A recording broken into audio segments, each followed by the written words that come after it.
Between Rita Skeeter's The Life and Lies of Albus Dumbledore and J.K. Rowling's series-killing Fantastic Beasts, The Secrets of Dumbledore, it's become a pretty lukewarm take that Albus Dumbledore, he wasn't perfect. Did she write the script? She did. Oh, and she says it's canon. Okay, Joe. It's hard to remember the lore for the world building that you made, and it's your only real job to know about and get correctly. Other people work 40 hours a week, is all I'm saying. Back on topic, I feel like I can't hardly move on a Harry Potter subreddit or a Quora page without some supposed expert leaning in real close right into body odor range and saying, you know what, guys, that Dumbledore guy, if you really break it down, not that good of a guy. Follow me for more Harry Potter expertise. It's not like it's half the plot of the last book, Craig. You're not clever, and I'm not just jealous because you have more followers than me. A little self-jab there so you know I'm a real one. I'm just so humble. So today I'm gonna break what I feel is an exhausted Harry Potter pastime, Dumbledore bashing, or as I like to call it, Dumbledunking, to talk about all the great things about our favorite swole geezer, Albus Dumbledore. So today on Magical Theory, let's discuss. How great is this guy? Be honest.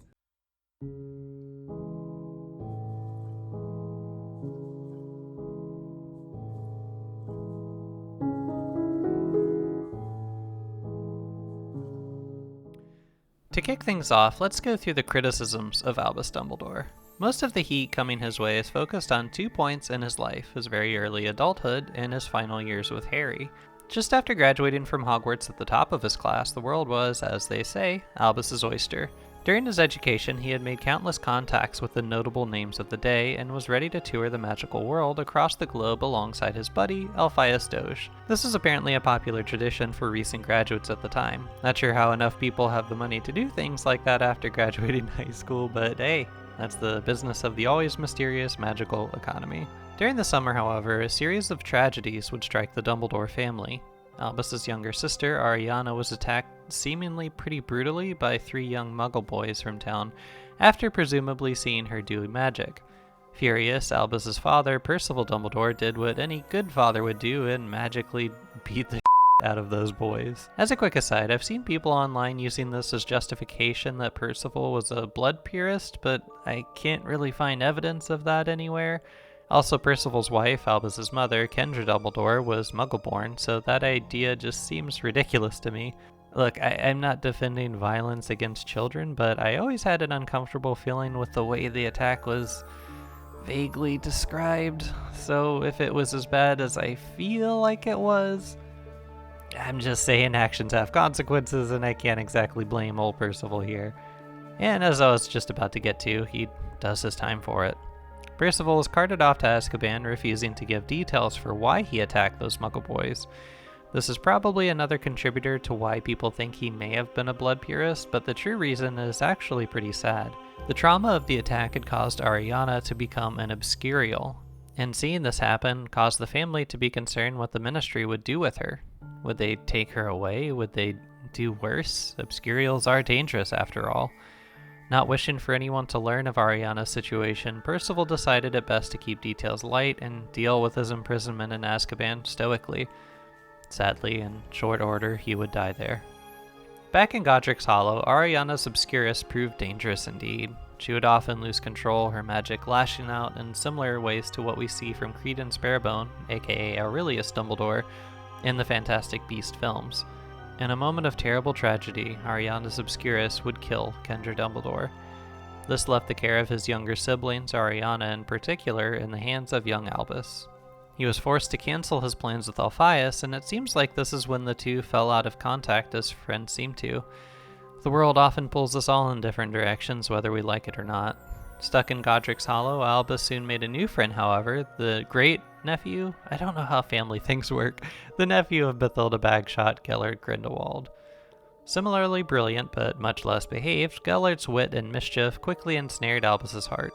As a quick note, I know it's dumb that Albus being gay was shoehorned in after the fact of the books, but, he's an interesting character, and I feel like on the rare occasions we get gay characters in major franchises, they're either super one-dimensional or their entire identity is just being a gay person, so whatever, I'll take it. To prevent me from rambling further, I'll give the spark notes here. Albus neglects the care of Ariana in order to make political plans with Gellert, more on those plans in a sec, and his younger brother Aberforth, who is about to go back to Hogwarts and thus won't be able to pick up the slack much longer, eventually confronts him over it. Gellert is there and throws a lowball insult at Aberforth, who pulls out his wand, but Gellert is quicker and straight up uses the Cruciatus curse on him, which is, a bit of an overreaction. Yikes. Anyway, Albus obviously jumps in to break up the fight. The three begin dueling, which scares the very young and very PTSD'd Ariana. She tries to jump in to get them to stop, and, well, no one knew who launched the curse that killed her, but it haunts Dumbledore to his death. Now, as promised, we'll touch on Albus and Gellert's politics shortly, but I want to pit stop for a moment to consider this curse.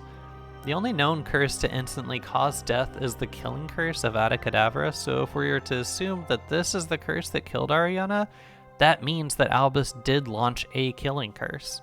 He just didn't know if his was the one to do the deed. Otherwise, why would he feel guilty about it? Because it obviously wasn't his, unless, like I said, he was casting that curse. If that's the case, Albus meant to kill his brother here? Or Gellert? I understand the heat of the moment and crimes of passion, but oh my god, that's heavy, and personally, I just can't imagine that being the case. After all, there are so many curses that could cause death as a secondary effect. Take, for example, Repello or Dupulso. If you blast someone back against a wall and their head collides just right, or you accidentally send them into glass and it shatters and they're cut the wrong way, I just can't see Albus casting Avada Kedavra here at all for any reason.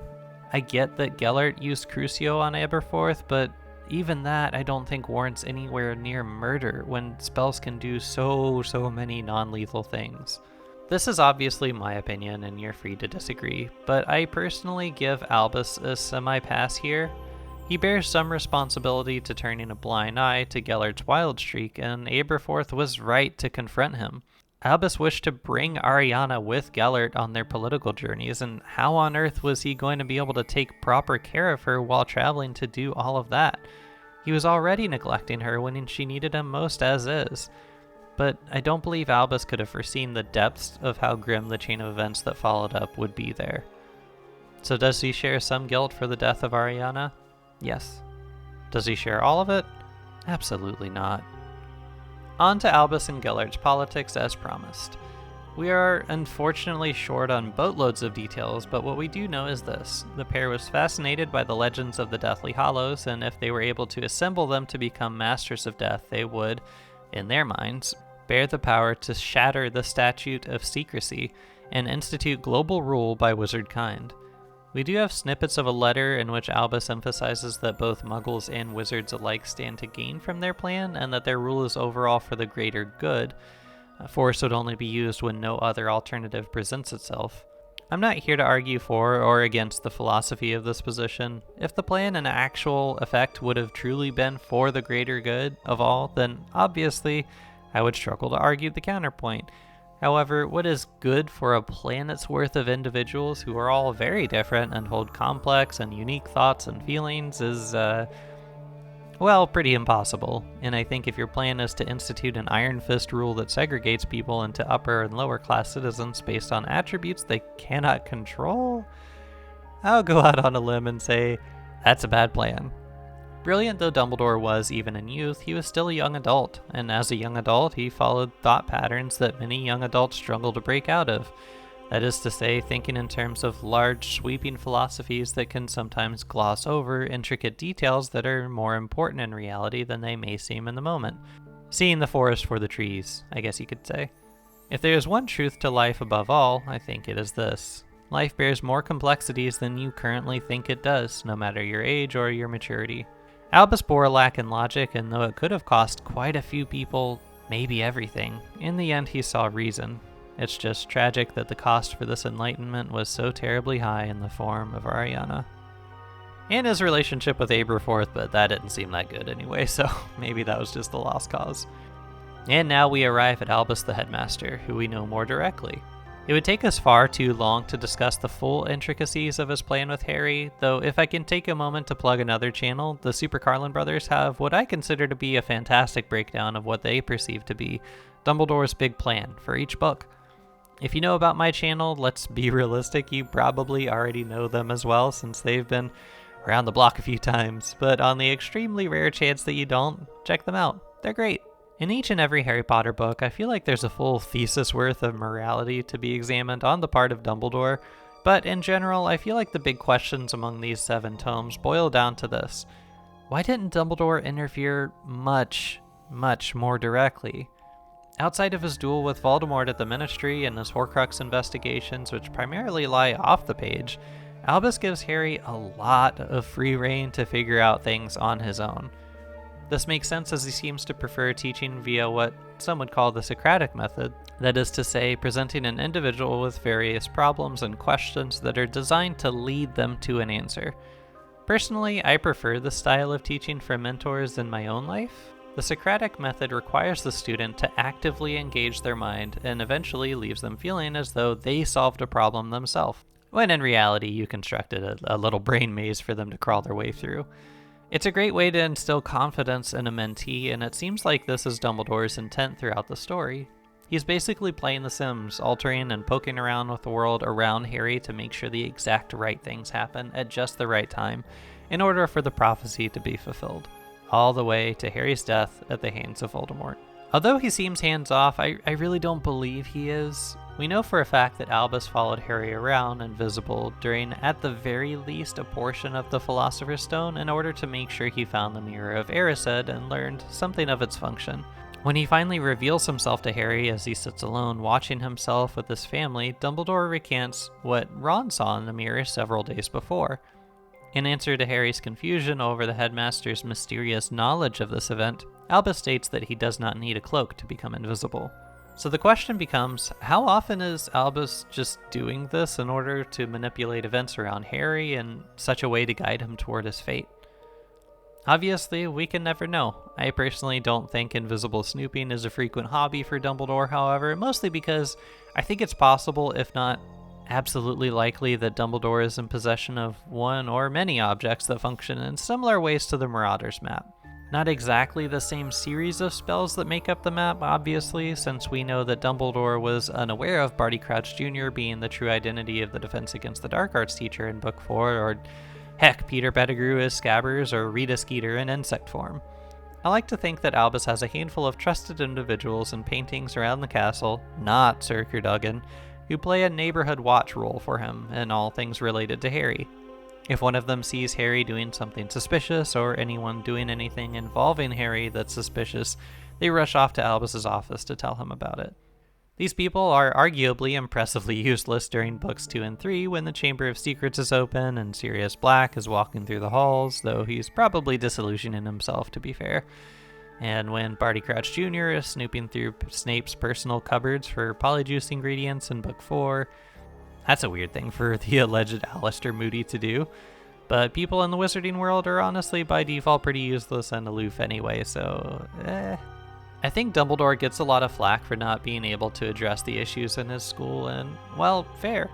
But I think he's largely leaning on Snape to be a watchdog for the on-the-ground sorts of issues, while he spends a lot of his free time being harassed by 1, the Ministry, and 2, also trying to research difficult to understand topics like Horcruxes and figuring out what Voldemort is currently up to. The book suggests that Dumbledore suspected Voldemort of using Horcruxes even before Book 2, the diary serving as confirmation of an idea he was already actively considering. How else would he be able to suspect that Voldemort would come back one day?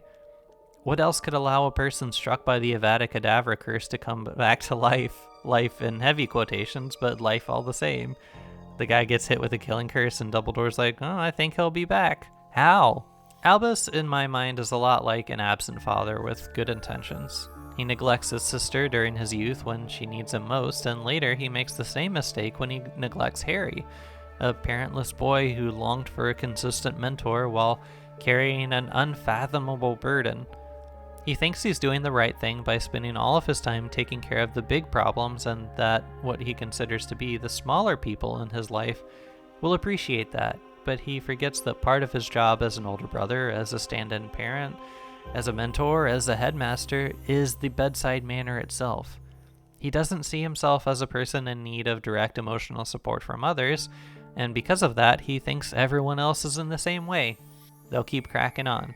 But they aren't the same way. Dumbledore is a man always looking out the window at the bigger picture. Can you trust him to make sure that everything is going to be okay in the end? Absolutely. But does he miss those crucial moments along the way when he could have better spent his time enjoying the company of those he sought to save? Certainly. And ultimately, I think in keeping himself so busy and tucked away from the company of others doing all this important work, Albus neglected himself. It's easy to call him pretentious toward others, but I believe he felt isolated by his own intellect. After all, who could relate to the global scale problems he was constantly pondering, or offer solutions that he had not already thought of? He doesn't think anyone will ever be able to relate to him, so he constructs a goofy facade that makes him enjoyable and likable, but also perfectly unapproachable. And hey, working as intended, I suppose. So is Albus Dumbledore really a monster? There's a line from the Half-Blood Prince that really kind of sticks with me. It's when Harry's escorting a deeply wounded Dumbledore out of the cave by the cliff. And he's stammering encouraging words like, "It's gonna be okay, sir, don't worry." And Dumbledore's response here, I feel like, is just a perfect little peek behind the curtain into the real, genuine, emotional Albus Dumbledore. What he says is, "I'm not worried, Harry. I'm with you." And there's something about that line on top of Jim Dale's performance that just, it always makes me tear up. And I think it's because you know that he's being honest. He knows that this is his last ride, and he's spending what he, again, knows to be his final moments doing exactly what he knows he should have been doing this whole time. And that's actually spending time on the ground with someone that he cares about and that he respects. And in this case, it's a man named Harry Potter. I will say this, I do not believe that Chillin should have bowed to him. That makes no goddamn sense to me. But to be honest with you, neither do any of those movies, so maybe it just doesn't matter. So will I continue to take cheap shots at old Dumbledore? Absolutely, because it's too much fun, because he's so perfect, and he can take it. But I think we can all go a little easier on these sweeping judgments of his entire life and character based on small moments within the books. Probably myself included. Thank you all for watching. If you enjoy content like this, please consider subscribing to the channel. But for today, I have been Riley. This has been Magical Theory. Have a magical day.